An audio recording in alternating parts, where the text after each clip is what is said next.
Day 13.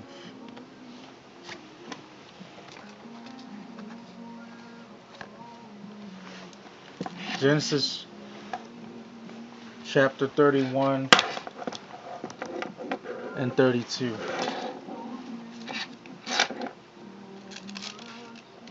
Subtitle: Jacob flees from Laban. But Jacob soon learned that Laban's sons were grumbling about him. Jacob has robbed our father of everything, they said. He has gained all his wealth at our expense. And Jacob began to notice a change in Laban's attitude towards him. Then the Lord said to Jacob, "Return to the land of your father and grandfather and to your relatives there, and I will be with you." So Jacob called Rachel and Leah out to the field where he was watching his flock. He said to them, "I have noticed that your father's attitude toward me has changed, but the God of my father has been with me. You know how hard I have worked for your father, but he has cheated me, changing my wages 10 times. But God has not allowed him to do me any harm. For if he said the speckled animals will be your wages, the whole flock began to produce speckled young. And when he changed his mind and said the striped animals will be your wages, then the whole flock produced striped young. And this way God has taken your father's animals and given them to me. One time during the mating season, I had a dream and saw that the male goats mating with the females were streaked, speckled, and spotted. Then in my dream, the angel of God said to me, "Jacob." And I replied, "Yes, here I am." The angel said, "Look up, and you will see that only the streaked, speckled, and spotted males are mating with the females of your flock. For I have seen how Laban has treated you. I am the God who appeared to you at Bethel, the place where you anointed the pillar of stone and made your vow to me. Now get ready and leave this country and return to the land of your birth." Rachel and Leah responded, "That's fine with us. We won't inherit any of our father's wealth anyway. He has reduced our rights to those of foreign women, and after he sold us, he wasted the money you paid him for us. All the wealth God has given you from our father legally belongs to us and our children. So go ahead and do whatever God has told you." So Jacob put his wives and children on camels, and he drove all his livestock in front of him. He packed all the belongings he had acquired in Panorama, and he set out for the land of Canaan, where his father Isaac lived. At the time they left, Laban was some distance away, shearing his sheep. Rachel stole her father's household idols and took them with her. Jacob outwitted Laban the Aramean, for they set out secretly and never told Laban they were leaving. So Jacob took all his possessions with him and crossed the Euphrates River, heading for the hill country of Gilead. Subtitle: Dispute between Laban and Jacob. 3 days later, Laban was told that Jacob had fled. So he gathered a group of his relatives and set out in hot pursuit. He caught up with Jacob 7 days later in the hill country of Gilead. But the previous night God had appeared to Laban the Aramean in a dream and told him, "I am warning you, leave Jacob alone." Laban caught up with Jacob as he was camped in the hill country of Gilead and set up his camp not far from Jacob's. "What do you mean by deceiving me like this?" Laban demanded. "How dare you drag my daughters away like prisoners of war? Why did you slip away secretly? Why did you deceive me? And why didn't you say you wanted to leave? I would have given you a farewell feast with singing and music, accompanied by tambourines and harps. Why didn't you let me kiss my daughters and grandchildren to tell them goodbye? You have acted very foolishly. I could destroy you. But the God of your father appeared to me last night and warned me, leave Jacob alone. I can understand your feeling that you must go and your intense longing to your father's home. But why have you stolen my gods?" "I rushed away because I was afraid," Jacob answered. "I thought you would take your daughters from me by force. But as for your gods, see if you can find them, and let the person who has taken them die. And if you find anything else that belongs to you, identify it before all these relatives of yours, and I will give it back. But Jacob did not know that Rachel had stolen the household idols. Laban went first into Jacob's tent to search there, then into Leah's, and then the tents of the two servant wives. But he found nothing.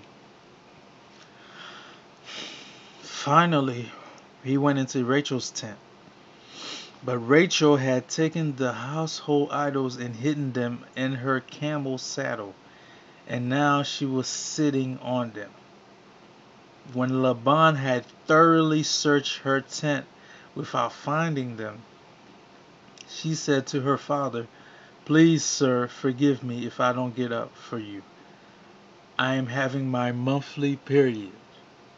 So Laban continued his search, but he could not find the household idols. Then Jacob became very angry and challenged Laban. What's my crime?" he demanded. "What have I done wrong to make you chase after me as though I were a criminal? You have rummaged through everything I own. Now show me what you found that belongs to you. Set it out here in front of us before our relatives for all to see. Let them judge between us. For 20 years I have been with you, caring for your flocks, and all that time your sheep and goats never miscarried. In all those years I never used a single ram of yours for food. And if any were attacked and killed by wild animals, I never showed you the carcass and asked you to reduce the count of your flock. No, I took the loss myself. You made me pay for every stolen animal, whether it was taken in broad daylight or in the dark of night. I worked for you through the scorching heat of the day and through the cold and sleepless nights. Yes, for 20 years I slaved in your house. I worked for 14 years, earning your 2 daughters, and then 6 more years for your flock. And you changed my wages 10 times. In fact, if the God of my father had not been on my side, the God of Abraham and the fearsome God of Isaac, you would have sent me away empty-handed. But God has seen your abuse and my hard work. That is why he appeared to you last night and rebuked you. Subtitle: Jacob's Treaty with Laban. Then Laban replied to Jacob, "These women are my daughters, these children are my grandchildren, and these flocks are my flocks. In fact, everything you see is mine. But what can I do now about my daughters and their children? So come, let's make a covenant, you and I, and it will be a witness to our commitment." So Jacob took a stone and set it up as a monument. Then he told his family members, "Gather some stones." So they gathered stones and piled them in a heap. Then Jacob and Laban sat down beside the pile of stones to eat a covenant meal to commemorate the event. Laban called the place Jagazatutha, which means witness pile in Aramaic, and Jacob called it Galid, which means witness pile in Hebrew. Then Laban declared, "This pile of stones will stand as a witness to remind us of the covenant we have made today."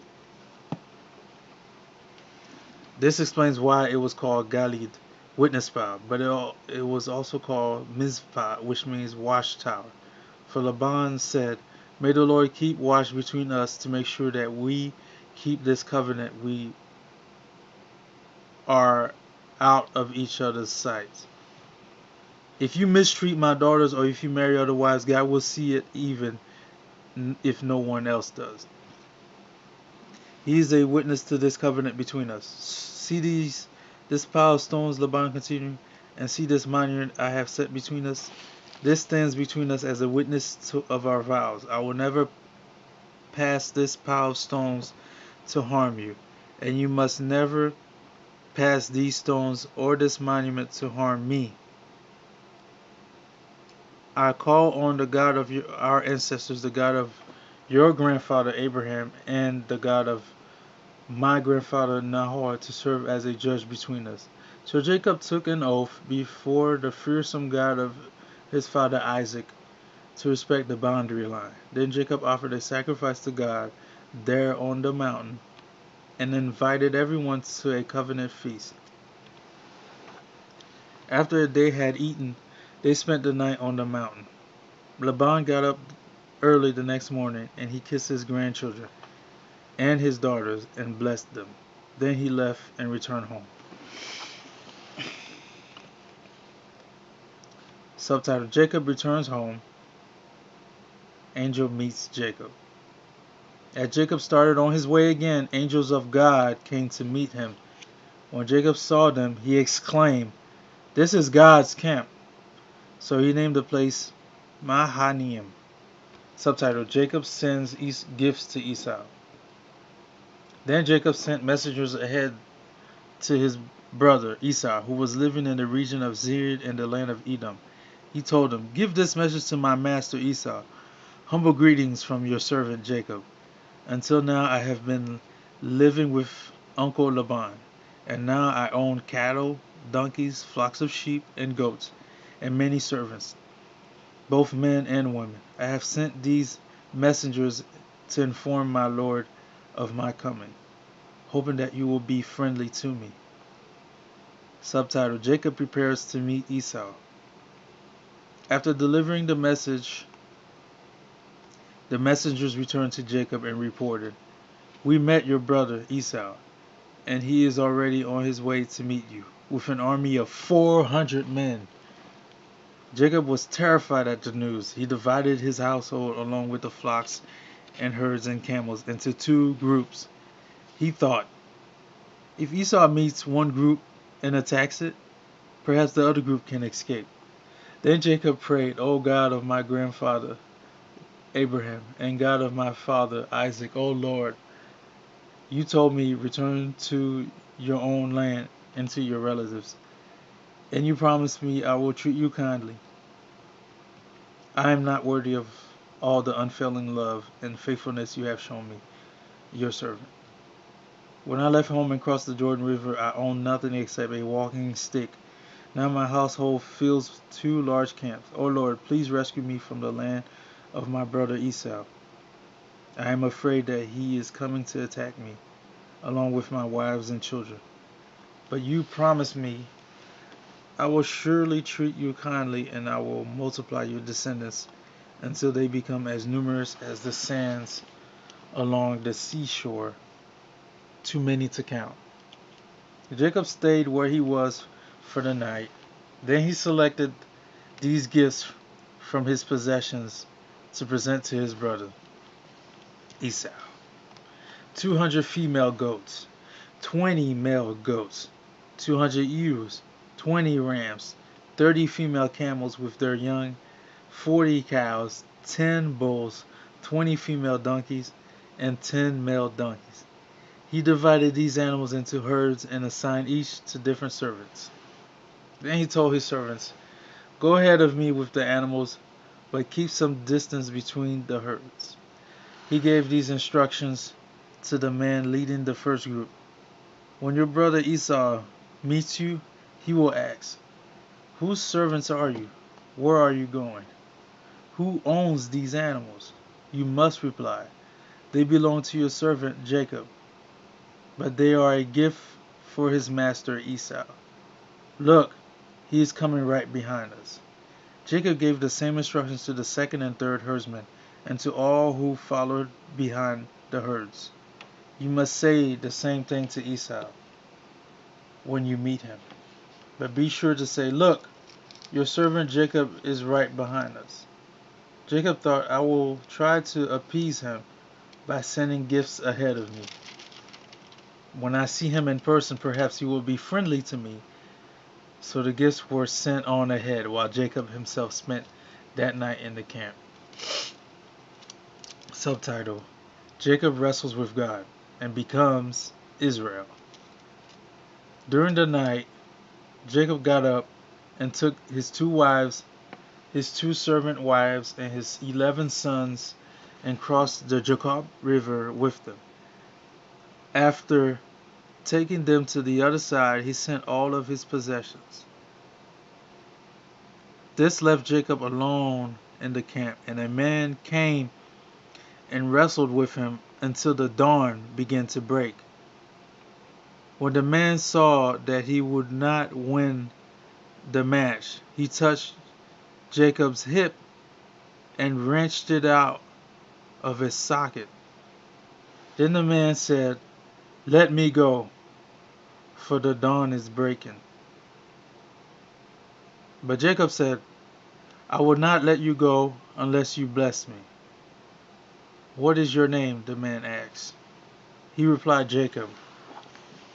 "Your name will no longer be Jacob," the man told him. "From now on you will be called Israel, because you have fought with God and with man and have won." "Please tell me your name," Jacob said. "Why do you want to know my name?" the man replied. Then he blessed Jacob there. Jacob named the place Peniel, which means face of God. For he said, "I have seen God face to face, yet my life has been spared." The sun was rising as Jacob left Peniel. He was limping because of the injury to his hip. Even today, the people of Israel don't eat the tendon near the hip socket because of what happened that night when the man strained the tendon of Jacob's hip.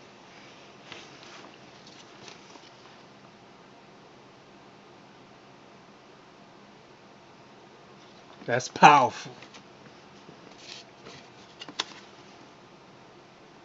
Matthew chapter 10 from 24 till the end.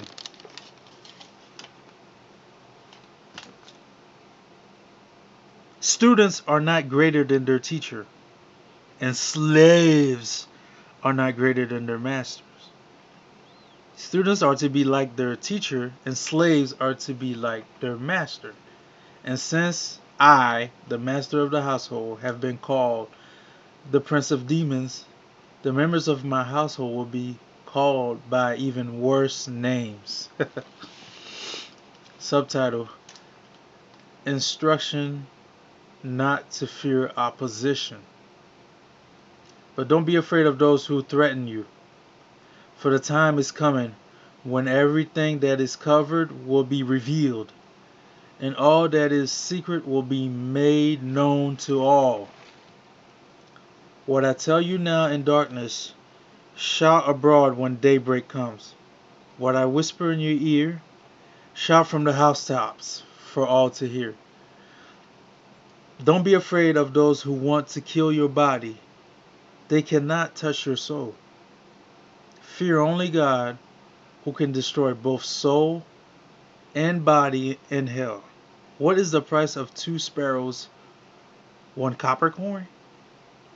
But not a single sparrow can fall to the ground without your Father knowing it. And the very hairs on your head are all numbered. So don't be afraid. You are more valuable to God than a whole flock of sparrows. Everyone who acknowledges me publicly here on earth, I will also acknowledge before my Father in heaven. But everyone who denies me here on earth, I will also deny before my Father in heaven. Don't imagine that I came to bring peace to the earth. I came not to bring peace, but a sword. I have come to set a man against his father, a daughter against her mother, and a daughter-in-law against her mother-in-law. Your enemies will be right in your own household. If you love your father or mother more than you love me, you are not worthy of being mine. Or if you love your son or daughter more than me, you are not worthy of being mine. If you refuse to take up your cross and follow me, you are not worthy of being mine. If you cling to your life, you will lose it. But if you give up your life for me, you will find it.